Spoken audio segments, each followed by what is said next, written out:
Guys, welcome back to my channel. आज मैं spiral इस मूवी का एक्सप्लेनेशन करूंगी, पर वीडियो स्टार्ट करने से पहले मेरे चैनल को ज़रूर सब्सक्राइब कर लीजिएगा। तो स्पाइरल मूवी मई 2021 को रिलीज़ हुई है और हॉरर थ्रिलर क्राइम कैटेगरी पर बेस्ड है। 1 आवर 40 मिनट्स की ये मूवी है। So let's get started with the video. तो 100 मूवी के बहुत सारे लोग फ़ैन ज़रूर होंगे और बहुतों ने भी 100 की सभी पार्ट्स देख रखी होगी।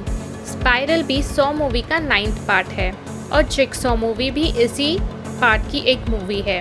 कई सीन्स इस मूवी में आपको 101 की याद दिलाते हैं और कुछ सीन्स डायरेक्ट पहली मूवी से ही रिलेटेड भी लगते हैं, जो हमें काफ़ी बार इस मूवी में देखने को मिलेगा। जिसने भी अब तक 100 या जिगसॉ का कोई भी पार्ट ना देखा हो, वो भी बेफिक्र होकर इस एक्सप्लेनेशन को देखेगा। आपको स्पाइरल मूवी बहुत अच्छे से समझ आएगी। तो चलिए अपना एक्सप्लेनेशन स्टार्ट करते हैं। मूवी की स्टार्टिंग में हमें एक डिटेक्टिव बताया जाता है जिसका नाम बॉसविक होता है। वो एक चोर का पीछा करते करते ऐसी जगह पर चला जाता है जो काफ़ी डार्क होती है और कोई पिक फेस आदमी वहाँ पर आ जाता है उसके पीछे, उसे मारकर बेहोश कर देता है। जब डिटेक्टिव को होश आता है, वो खुद को एक ट्रैप में फंसा देखता है और वो लटका होता है रेलवे ट्रैक पर और उसकी ज़ुबान पर भी ट्रैप होता है। और हम देखते हैं कि वहाँ एक मॉनिटर होता है जो उसे यानी डिटेक्टिव को टाइम देता है ट्रेन आने से पहले कि उसे अपना ट्रैप उस टंग से निकाल लेना है, या तो काटना होगा या फिर बस उसे वहाँ से कैसे भी निकाल देना होगा अपनी जान बचाने के लिए। और डिटेक्टिव ये सब कुछ करने में लग जाता है, पर उसे बहुत लेट हो जाता है ये सब करने के लिए और वो मारा जाता है ट्रेन से। और फिर हमें एक पुलिस ऑफिसर बताया जाता है जिसका नाम ज़ीक होता है। ये वो ऑफिसर होता है जिसे इस डिटेक्टिव का केस मिला होता है और पुलिस ऑफिसर ज़ीक की हेड होती है। वो ज़ीक को एक और ऑफिसर से मिलाती है जिसका नाम शॉन्क होता है। अब इन दोनों को इसी केस पर काम करने के लिए वो अपॉइंट करती है, जिसकी वजह से ज़ीक इस डिसीजन से बिल्कुल खुश नहीं होता। पर अब ज़ीक और शॉन्क को साथ में काम करना होगा एज़ वो इनकी हेड का ऑर्डर था। और हम देखते हैं ज़ीक के डैड भी हमें बताए जाते हैं जो एक रिटायर्ड पुलिस ऑफिसर थे। और तभी ज़ीक को एक पार्सल रिसीव होता है जिसमें एक पेन ड्राइव होता है। जब वो उसे प्ले करता है तो उसमें स्पाइरल साइन बने हुए होते हैं, जिसे हमने काफ़ी सारी 100 मूवी और जिगसॉ मूवी में पहले देखा है। और फिर ज़ीक और शॉन्क दोनों उस पेन ड्राइव में बताए गए लोकेशन पर जाते हैं और ये समझ जाते हैं कि ये जिसने भी भेजा है, जो ये पेन ड्राइव है, वही जिगसॉ का ट्रैक अपने ऊपर चला रहा है, यानी कि वो भी वही जिगसॉ के गेम को खेल रहा है लोगों को मारने के लिए। और फिर नेक्स्ट सीन में एक और डिटेक्टिव जिसका नाम फिज होता है, वो यही किलर को ढूंढ रहा होता है। पर जब वो इस किलर को ढूंढ रहा होता है, तब वही पिक फेस्ड वाला आदमी आकर इसे भी पीछे से बेहोश कर देता है, इसे भी एक ट्रैप में डाल देता है। जब इसे होश आता है, ये खुद को एक बाथ टब में देखता है जहां उसकी सारी फिंगर्स पर ट्रैप्स लगे होते हैं। वो खुद को देखकर घबरा जाता है और वहाँ पर भी एक मॉनिटर होता है जिसमें वही पिक फेस्ड वाला आदमी टाइम देता है इसे खुद को वहाँ से रिलीज़ करने के लिए, वरना वो शॉक के थ्रू मारा जाएगा। फिर खुद को बचाने की बहुत सारी कोशिश करता है, पर शॉक लगकर उसकी मौत हो जाती है।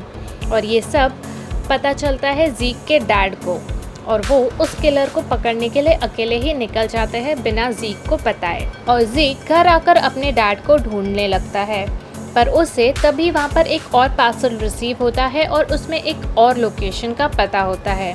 और ज़ीक और शॉन्क वहीं पहुँच जाते हैं अपनी पूरी टीम के साथ। हमें ज़ीक की हेड बताई जाती है जिसे किलर ने इस बार उसे ट्रैप किया है और उसे वहाँ पर रखा होता है। वो बहुत कोशिश करती है खुद को छुड़ाने की उस ट्रैप से, पर वो उसमें बहुत बुरी तरह से बंधी होती है।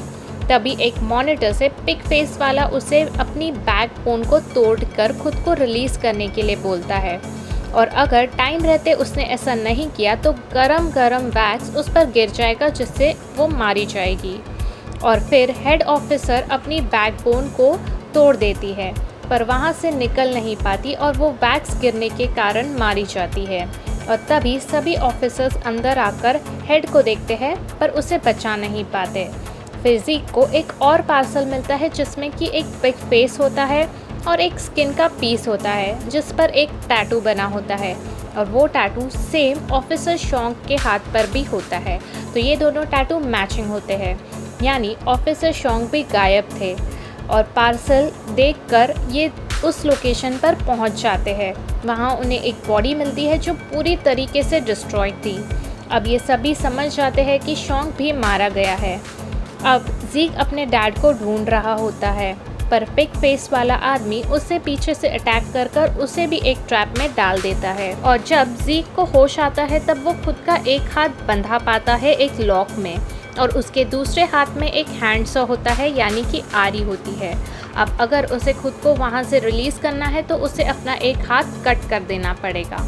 और जो वो ये करने ही जा रहा होता है कि उसकी नज़र एक वहाँ पर गिरे पड़े पिन की तरफ जाती है, जिससे कि वो अपना हाथ का लॉक खोलकर वहाँ से रिलीज़ हो जाता है। यहाँ से निकलकर वो बाहर जा ही रहा होता है, तभी उसकी नज़र ऑफिसर पिट पर पड़ती है जो एक ट्रैप में नज़र आते हैं। पिट ने एक मर्डर किया था, इसलिए उसे उसके जॉब से हाथ धोना पड़ा था, और जिंग ने ही उसे एक्सपोज किया था सबके सामने। और अब पिट एक ऐसी जगह होता है जहां सामने एक ग्लास कटिंग की मशीन होती है। जब ग्लास कट रहे होते हैं तब वो सारे ग्लासेस के पीसेस पिट में ही लग रहे होते हैं जाकर उसकी बॉडी पर। अब ज़ीक के पास दो ऑप्शन थे, या तो वो पिट को बचा सकता है या अपने डैड को, पर वो पिट को बचाने में नाकामयाब होता है और पिट मारा जाता है। पर वो वहाँ से तुरंत निकलकर अपने डैड के पास जाता है। उसके डैड एक ट्रैप में बंधे होते हैं, और अब आता है असली विलन जिसने ये सारे मर्डर्स किए हैं और जो ये सभी चीज़ों के पीछे है असली किलर। वो होता है शॉन्क। ज़ीक के काफ़ी बार पूछने पर शॉन्क ये सब मर्डर के पीछे का रीज़न बताता है कि पिट ने जिसका मर्डर किया था वो इसके डैड ही थे, और शॉन्क का असली नाम इमर्शन है। पर ऑफिसर ज़ीक ने पिट का पूरा खुलासा सबके सामने किया था, इसलिए वो उसको अपने डैड को बचाने के लिए एक मौका देता है। ज़ीक को एक गन दे देता है जिसमें एक बुलेट होती है, और कहता है कि अगर तुम दिए गए टारगेट को शूट कर पाए तो अपने डैड को बचा पाओगे। और ज़ीक जो कि एक पुलिस ऑफिसर है, वो आराम से वो टारगेट को शूट कर पाता है। और ज़ीक कि पहले ही पुलिस की टीम को बता चुका था कि उन्हें यहाँ आना है, मतलब उन्हें बुला लिया था। और ज़ीक अपने डैड को ट्रैप से रिलीज़ कर ही रहा होता है कि वहाँ पर पुलिस अंदर आ जाती है, और ज़ीक के डैड को किलर समझकर उन पे शूट करने लगती है, और ज़ीक के डैड मर जाते हैं। इस बीच मौके का फ़ायदा उठा के शॉन्क यानी कि इमर्शन वहाँ से भाग जाता है, और ये मूवी यहीं ख़त्म हो जाती है। और बहुत ही अच्छे चांसेस है कि इस मूवी की फ्रेंचाइजी आगे बढ़ेगी और हमें इसका अलग अलग और भी पार्ट्स देखने को मिलेंगे आगे। तो मूवी का एक्सप्लेनेशन कैसा लगा है मुझे कमेंट कर ज़रूर बताना। वीडियो को लाइक और शेयर करना, और मेरे चैनल को सब्सक्राइब तो ज़रूर करना। तो चलिए जल्दी ही मिलेंगे अपने नेक्स्ट वीडियो में। Till then take care, bye and don't forget to be kind.